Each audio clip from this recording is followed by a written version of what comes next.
A very good morning, children. How are you all? I hope you are really doing good.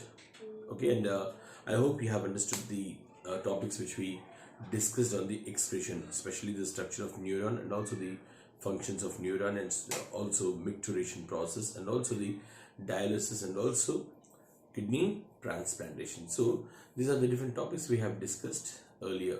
Okay, today we are going to see one more thing, that is different excretory organs in the different phylums, right? We have divided the or classified the all the living organisms into different phylums, right? So what we are going to see here is the different phylums in the excretory systems, and this topic is very important. We don't have the proper explanation of that, and we don't need to explain that back.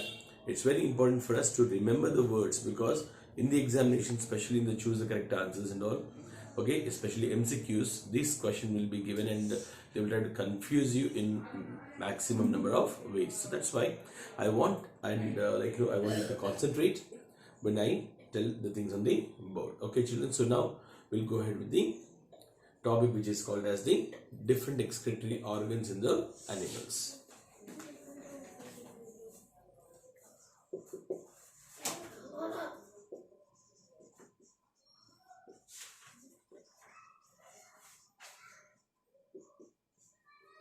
Okay, children, right? First of all, we'll see the protozoa. We will have protozoa, porifera, platyhelminthes, okay, annelida,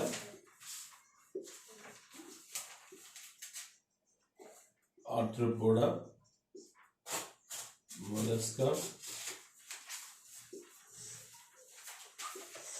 echinodermata, reptile, birds and mammals.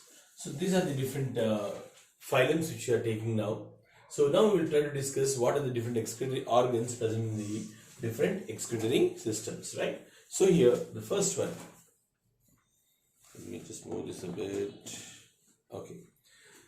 So in protozoa, you can see that it is a simple diffusion process.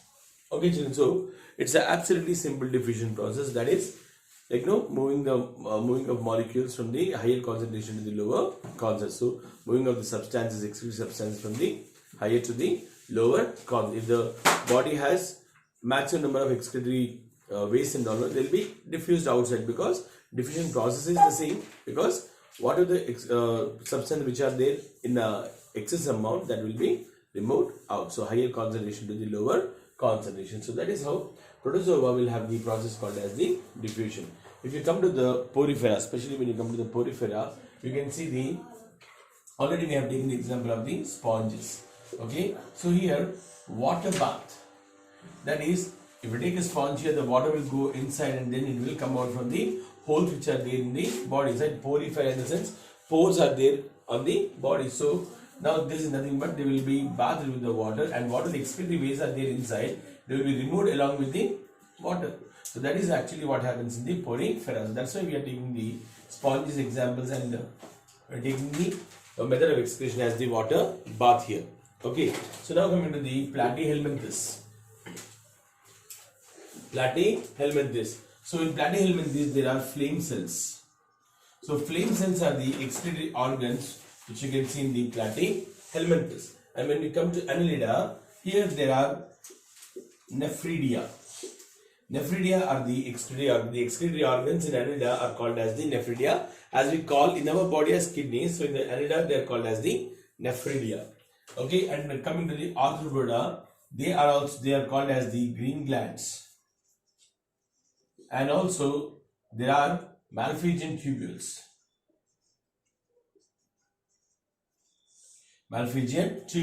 So here green glands, they are present in the spider and scorpion. Okay, along with the other Malpighian tubules also. So these are special glands which are usually present in the spiders and scorpions, etc. In animals like the cockroach, insects like the cockroach, ants and all, there are Malpighian tubules present. So here green glands and Malpighian tubules are both different excretory organs present in the arthropoda. Some of them will combinedly have them, right? Green glands and malphizian tubules are present in some organisms, and some organisms will have only malphizian tubules as their excretory organs. And this is a very important question which was asked last year. So they have given the different excretory organs in the MCQs, and they asked to differentiate, tick the right mark. So they have given the different excretory organs like this, and they asked in the MCQ. So remember all these things well. Okay, and when you come to the mollusca, here, the excretory organs in the mollusca are called as the metanephridia. What they are called as? Metanephridia. Okay, when you come to the echinodermata, here the water vascular system, this will completely take care of the excretion. Water vascular system will completely take care of the excretion. And then already we have seen in the echinodermata, because there are some water channels, right? For example, if you take the starfish and all, no, like, right? In all, there are water channels here, radial canals and all. So the water will be passing through that, and whatever the waste are there, they will be removed outside. So that's why we have it in the water vascular system. And then coming to the reptiles and the birds and mammals and all, no, like, as we know that kidneys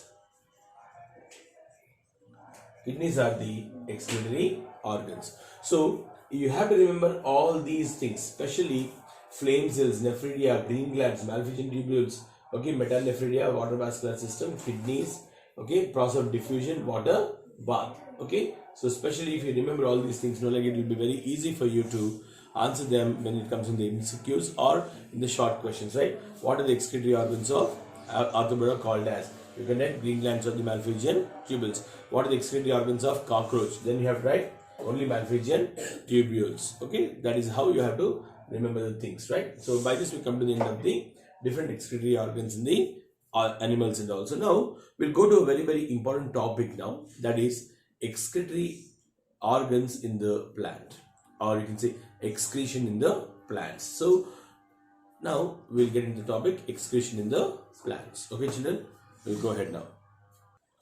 Now a question comes in our mind that whether plants also excrete their waste like animals. So now if you look at the plants and all, now it's a basic question, right? Do plants excrete like animals, right? And the answer is yes, right? For example, if you see the metabolic activities which takes place in the plant, okay, so because the metabolic activities are taking place in the plant, basically there will be the end products. So if any activity is taking place, there will be end products. For example, we have seen the photosynthesis, right? So when we have observed the photosynthesis and all, right, if this is the metabolism which has taken place, definitely there will be some end products, isn't it? So these end products, whatever the end products are there, definitely they should be excreted outside because they are not necessary for the body. Okay, and second thing is that the metabolism, the rate of metabolism especially is completely lower in the plants when you compare with the animals. So if you compare, the metabolic rate will be completely very low. Okay, and hence you can say that the accumulation waste is also very low, right? Now the rate of accumulation of the waste material in the plant is also very low because the metabolism rate is also very low here. So accumulation of the waste products also will be very low here. Now when you talk about the metabolic waste here, let me tell you one example here. Now if you take the green plants, okay, if you take the green plants and all, like whatever, like when in the morning time, like they will take the carbon dioxide and give out the oxygen. Okay, that is a common thing we know. And when the same green plants in the night time, because they don't take the carbon dioxide, what they will take is the oxygen, right? And what they give out is the carbon dioxide. So carbon dioxide here is an excretory product here. Isn't it?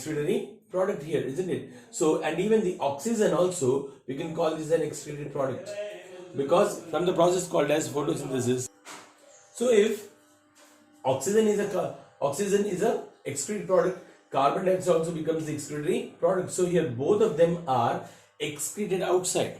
They are excreted outside. So when you take the oxygen, it is formed from the process called as the photosynthesis, where plant will take the carbon dioxide, gives out the oxygen, where this carbon dioxide is taken by the plants in the night time. Okay, and then in the night time plants will take the oxygen and then they will give out the carbon dioxide. And also the plants which doesn't have the chlorophyll, which cannot prepare the food material and all, they will take the oxygen and they will give out the carbon dioxide. So all these plants, they are removing the oxygen and carbon dioxide, okay, and all of these through the stomata and the lenticles. So stomata and the lenticles are already there in the plant, so these will act as the excretory organs. Lenticles are usually present on the stem, stomata are usually present on the leaves, and also all these will act as the excretory organs and remove the oxygen and carbon dioxide. Apart from that, if you take the water also, right? So here water also is an excretory product here. So when there is an excess amount of the water, that excess amount of the water will be removed out through the process called as the transpiration. We call that process transpiration. So transpiration is a process where the excess amount of water is released out through the stomata again. So leaves are the ones through the stomata removing the water, and that too not in the form of water but in the form of the water vapor. So that is how the excess amount of water is usually sent out of the body of the plant. So even the water here, even the water which is being excreted, now this is also an excretory product. Apart from this water also, you can take there are different parts of the plant, right? You take the leaves, you take the stem, and also you take the fruits and all. Like plants usually store the waste materials in the body. So plants will basically store the waste materials in the body, especially in the leaves, bark, and fruits. So they are the three areas where the plants will store the excretory material. So the excretory materials which are usually stored in the fruits are called as the raphides. Very important MCQ, remember this one. The waste materials, waste products which are stored in the fruits are basically called as the raphides. So you just definitely remember this one. Okay. Now not only in the leaves and the bark and also in the fruits, and they are okay. Apart from this, plants also excrete some chemicals. So basically there are herbivorous plants. And these all herbivorous plants, usually they depend upon the plants and they come and eat the plant because they're all herbivores, right?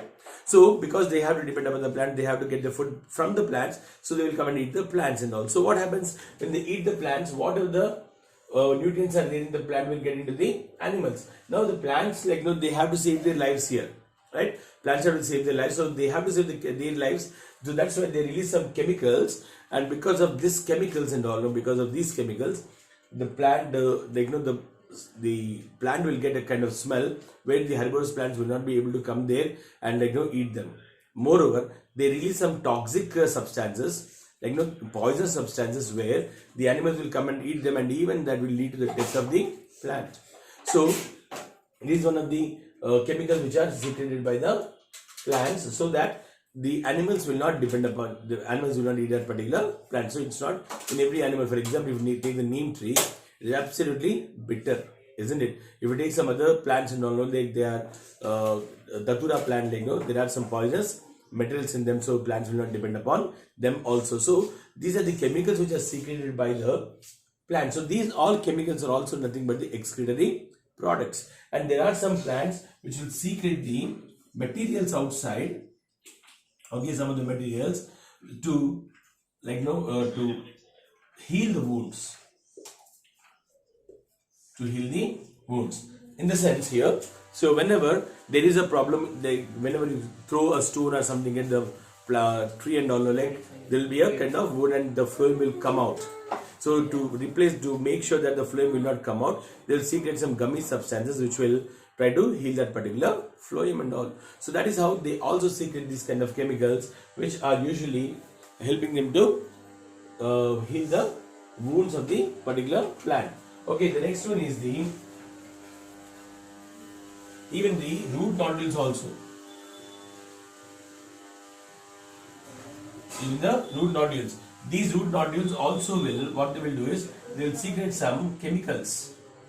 They will secrete some chemicals, and all these secreted chemicals, like what they will do is they will directly they will be secreted into the soil, and that they will attract the, they are nothing but the attractants, like because they will attract the rhizobium bacteria so that they can come into the root nodules. So they'll become the attractants, and they will produce some chemicals which will attract the rhizobium bacteria. So these rhizobium bacteria will come into the root nodules, and they will nitrify the, so they will prepare the nitrates and the nitrates and all, which will be utilized by the plant. And also some of the plants will also release some what do you call, fragrant smell, and that will attract the insects. And because of the insects, what will happen here? Pollination will occur here. So these all are nothing but the excretory products of the plant, and that is how plants are able to remove their excretory materials from their body. So yeah, definitely the question which you have asked in the beginning, right? Do plants excrete the waste materials or not? Yes, they definitely excrete the waste materials in the form of all these things. Okay, children. So tomorrow we'll come with we are going to discuss a very important topic, which is very important for your examination point of view. So until then, see you all. Have a great day. God bless.